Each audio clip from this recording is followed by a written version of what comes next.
Rachel stood on the beach, feeling the sun-warmed sand squelching underneath her feet. She gazed way out across the blue expanse of water, seemingly never-ending until it collided with the sky.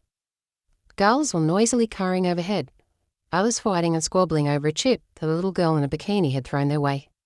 The day was warm without being hot, and the contented scene of families relaxing on the beach put Rachel's mind at ease. She lay down on her towel and placed an open book over her eyes, absorbing the warmth of the sun's rays and the sand through the towel. She felt peaceful and happy. Her mind wandered aimlessly over the last few days. A trip across the mountains, a visit with Tamara, the conversation at the dinner table. It had all felt good. It felt right. She'd been a part of those awful things that had happened to Stephen and Tamara, but they'd turned out all right. There'd been a reason for her visions or her premonitions, and she felt that maybe she was coming to terms with her gift. Being able to see wasn't always a bad thing. She had to have faith in that. Although sometimes she'd observed the worst in the world, there was still a chance for things to turn out right in the end of it all. She used this newfound confidence in her visions to try to give herself some peace from the visions of blackness and desolation she'd had in the previous week.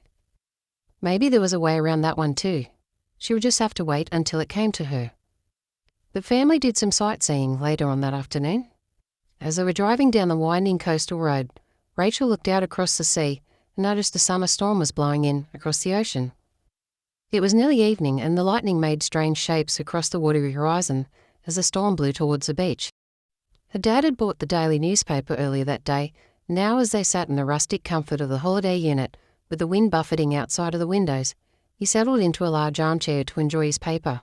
Rachel was sitting, watching the weather, out through the unit's large bay window that made up most of the front wall of the lounge room. Every now and then, the lightning would arc across the sky, bathing the whole outside world in an eerie blue light. On some particularly long flashes, Rachel could even make out a storm bird or gull was caught in the gusting winds, battling to make its way to safety somewhere. She left the window and lay in a green corduroy beanbag on the floor next to her father's chair. She was regarding the cover of the newspaper while he examined the sports pages. The bold print on the bottom corner of the front page read, "Nuclear test to continue. Talks end in stalemate." There was a photo of a small Asian-looking man in a military uniform.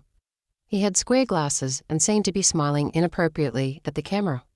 Behind him there looked to be what could have been thousands of troops, all marching in perfect formation and saluting in unison. His eyes were magnified by the glass lenses, and they looked way too large for his face. His smile was shallow and cold. The soldiers' voices seemed to be calling out from behind him to Rachel, their voices in harmony, sounding as one. She lifted her head off the beanbag so that she could see and hear the small black and white figures more clearly.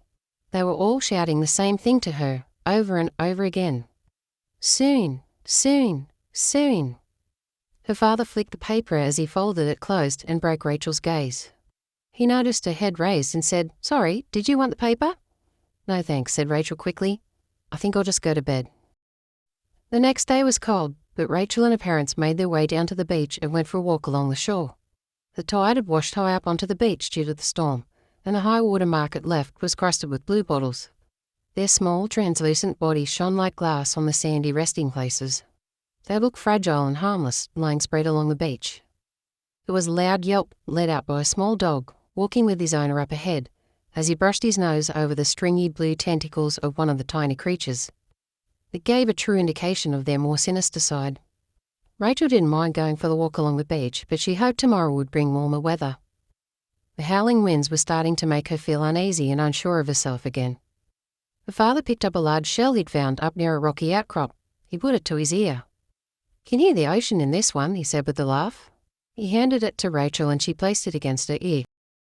Her father put his arm around her mother and they stood against the wind, watching the rough peaks on the waves as they broke far out from the shore. Rachel adjusted the shell against her ear a few times, trying to hear the ocean. She could almost make it out. She twisted it around again and could hear a familiar sound. It was far off at first, distant but gradually coming closer. It seemed to be like music, and Rachel had to strain to hear it more clearly. Suddenly, she recognized it.